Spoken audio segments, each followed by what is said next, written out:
जय हिंद दोस्तों। आज हम पढ़ेंगे चित्रकला के छठे तत्व के बारे में, जिसे हम अंतराल कहते हैं।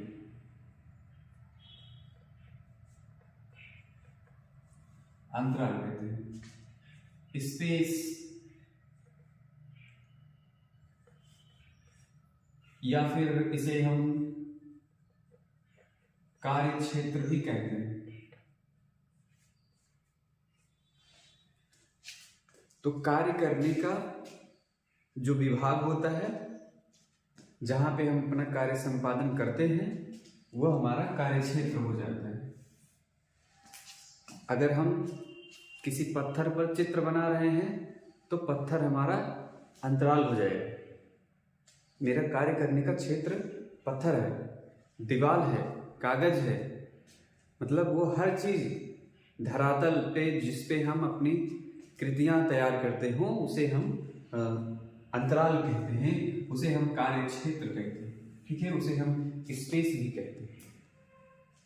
मतलब एक चित्रकार, जब ये हम पढ़ रहे हैं चित्रकला के 6 तत्व, तो समझ लेना चाहिए आपकी चित्रकला में जहां पे चित्रकार अपना कृत तैयार करता हो, जहां पे वो चित्र रचना करता है, तो उस स्थान को ही हम क्या बोलते हैं? अंतराल बोलते हैं। ठीक है, अंतराल एक तरह से कार्य क्षेत्र तो है, साथ में कि ये स्थान को भी जो है निर्धारित करता है। ये पूरा व्हाइट बोर्ड है, अब मैं इस पे सिर्फ सेंटर पे ही लिख रहा हूं, तो ये अंतराल कहलाता है कि हमने सभी क्षेत्र को छोड़ के सेंटर पे ही, केंद्र पे ही लिखना आरंभ किया, तो इसलिए हम कहेंगे ये अंतराल। तो अंतराल की अगली कड़ी में सबसे पहला तो आप समझते रहिए कि अंतराल क्या होता है? चित्रकार का कार्य क्षेत्र होता है। संबंध किससे है? चित्रकला के चित्रकारों का कार्य क्षेत्र जो है ये अंतराल कहलाता है। इसके बाद अंतराल का विभाजन भी किया जाता है। विभाजन,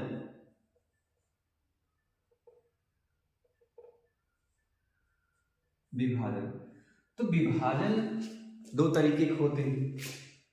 एक को हम कहते हैं समविभाजन, समविभाजन। दूसरे को हम क्या बोलेंगे? विषम विभाजन।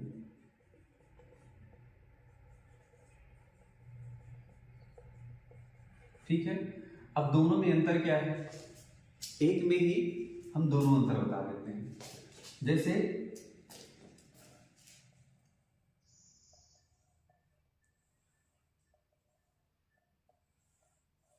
ठीक, ये आपका क्या है? धरातल है, इसे हम क्या बोल रहे हैं? धरातल। अब इस पे अंतराल का मतलब ये हो गया कि चित्र में जो चित्र आप बना रहे हो, उस चित्र के तत्व जो हैं, जो रूप है उसके अंदर, उन रूपों का सही जगह पे हम निर्धारण कैसे करें कि हमें ये चीज कहाँ पे बनानी है, कितने स्थान पे या कितने स्पेस को हमको कवर करना है, ये चीज क्या बतलाता है? अंतराल ही बतलाता है। तो अंतराल में जो पहला विभाजन, सम विभाजन का मतलब ये हुआ कि आप बीचों बीच बना लीजिए। आपने कोई चीज बनाया, मान लीजिए मटका मैं बना रहा हूं, क्योंकि बार बार मैं मटका ही बनाता हूं, आसान भी है। ठीक है, तो ये सम विभाजन इसलिए होगा क्योंकि इसका इधर का स्पेस, इधर का स्पेस बराबर। स्पेस मतलब खाली स्थान हो गया कि ये जो है स्थान इधर और इधर दोनों एक जैसे हैं। तो स्पेस का विभाजन क्या हुआ कि समान मात्रा में बराबर बराबर है। इधर भी उतना ही स्थान, इधर भी उतना ही स्थान, ऊपर भी उतना ही स्थान और नीचे भी उतना ही स्थान छूट रहा है। ठीक है, तो सम विभाजन का मतलब ये होगा, जो भी आप चित्र बनाते हो तो वो सेंटर में होनी चाहिए और ऊपर नीचे दाएं बाएं हर दिशा में जो है उनकी दूरी एक समान होनी चाहिए। जो सामने यहाँ इसकी दूरी एक समान होगी, यहाँ इसकी दूरी और इसकी दूरी एक समान होगी। ठीक है, ये है सम विभाजन का उदाहरण। दूसरा उदाहरण है विषम विभाजन का। जैसे आप कोई सीनरी बनाते हैं, प्राकृतिक दृश्य चित्रण करते हैं, तो वहां पे विषम विभाजन से ही चित्र बनाते हैं। क्योंकि आप यहाँ पे एक घर बनाए,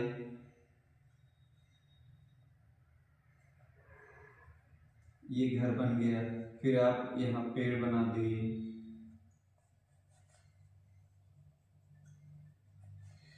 फिर ये रास्ता हो गया,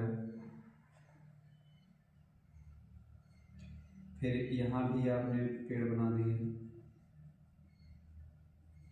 तो यहाँ पे ये सीनरी जो बन रही है, ये सूरज हो गए, यहाँ पक्षी उक्षी बना सकते हैं। तो विषम विभाजन का उदाहरण ये है, क्योंकि हमने इस स्पेस को, इस धरातल को, धरातल ही है, अब इस धरातल पे मैंने क्या किया, घर का स्पेस स्थान कहाँ हुआ, एक किनारे पे हो गया है, साइड में।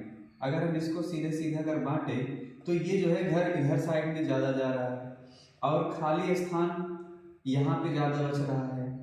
तो ये विषम विभाजन हुआ कि हम जहाँ चाहे तहाँ जो है स्थान छोड़ सकते हैं। एक और उदाहरण विषम विभाजन का ये भी होता है, मटका हम यहाँ बना दें तो इधर का जितना स्पेस छूट रहा है, अंतराल, ये बहुत ज्यादा है कि इधर कुछ भी नहीं है, ये खाली खाली सा लग रहा है, यहाँ पे ठीक है। तो ये विषम विभाजन हुआ क्योंकि ये जो है पूरे स्थान को, पूरे अंतराल को जो है ढक नहीं पा रहा है, एडजस्ट नहीं कर पा रहा है, संतुलित नहीं कर पा रहा है, इसलिए इसको हम क्या कहेंगे, विषम विभाजन। ये विषम विभाजन प्रत्येक होती है।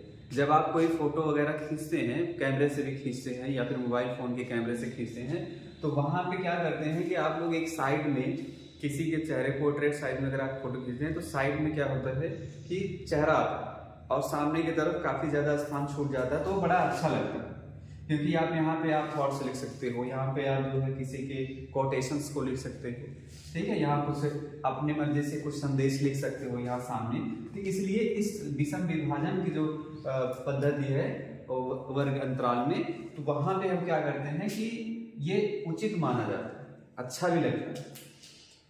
सम विभाजन में तो सेंटरलिटी का जो है इसमें अनुपालन किया जाता है, केंद्रता का सिद्धांत भी इसी बना हो, जैसे अजंता में जो चित्र बने हुए वहां सेंटरलिटी है। केंद्र को जो है जब हम उद्देश्य मान लेते हैं तो केंद्र पे कोई चीज जब हम फोटो भी खींचेंगे ना तो वो भी जो है सेंटर पे होगा।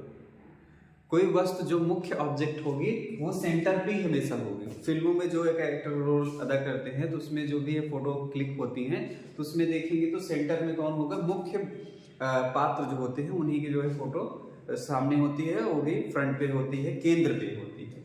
इसीलिए जो है ये दोनों विभाजन कहाँ पे काम करते हैं, अंतराल में बहुत ज्यादा काम करते हैं, ठीक है। तो आपको ये ध्यान में रखना है अंतराल कहाँ पे किसको कहते हैं, कार्य क्षेत्र को कहते हैं, जहाँ पे चित्रकार अपना कार्य संपादन करता है। और इनका जो है जो भी वस्तु बनेगी उसका निर्धारण होता है एक सम विभाजन के आधार पे, एक होता है विषम विभाजन के आधार पे। या तो चित्र एक साइड में होगा या तो चित्र सेंटर में होगा, ये दो तरीके हैं ये वर्ग अंतराल में जो है विभाजन करने के, ठीक है। तो